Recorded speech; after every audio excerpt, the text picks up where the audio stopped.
Thank you, New York. Whoa. And let me thank the people of New York for sending Alexandria to the U.S. Congress. She is not only one of the great members of Congress, she is inspiring working people and young people all across the country. Thank you, New York. Now, everybody knows that a New York City mayor's race attracts a lot of attention. That's not new.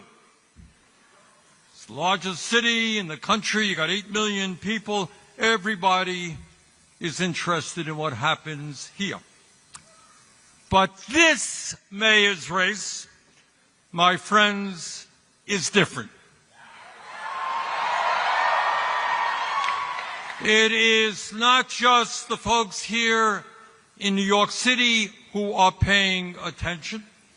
It's not just people all across our country who are watching this race.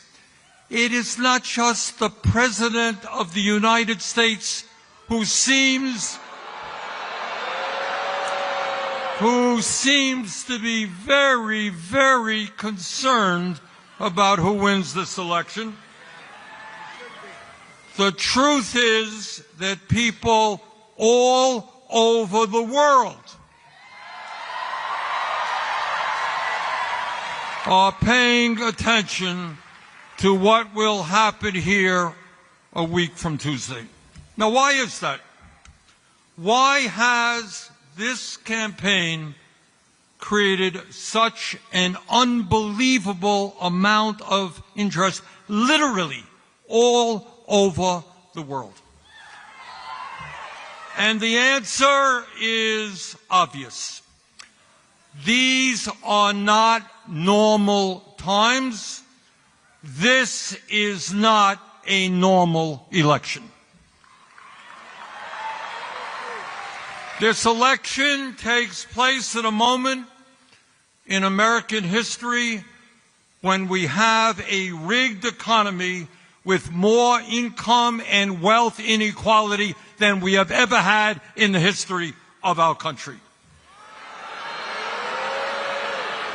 This election takes place at a time when the wealthiest people in America have never, ever had it so good, while 60% of people in our country are living paycheck to paycheck, struggling to pay their rent or mortgage, struggling to afford child care or higher education for their kids, struggling to afford health care, struggling to afford decent quality food, struggling how to figure out how they will retire with some shred of dignity after working their entire lives.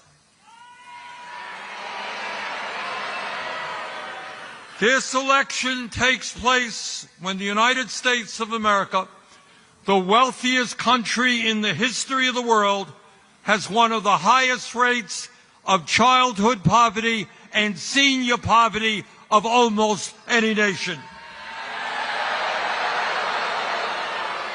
And when in this rich country, 800,000 Americans, including many veterans, are homeless.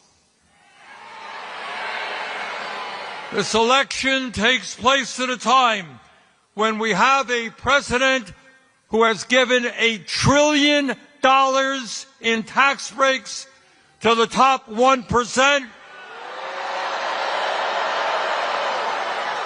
has given $900 billion in tax breaks to the largest corporations in our country. And to pay for those tax breaks, he is throwing 15 million Americans off the health care they have by slashing Medicaid. And in addition, is forcing over 20 million Americans to see a doubling in their health care premiums.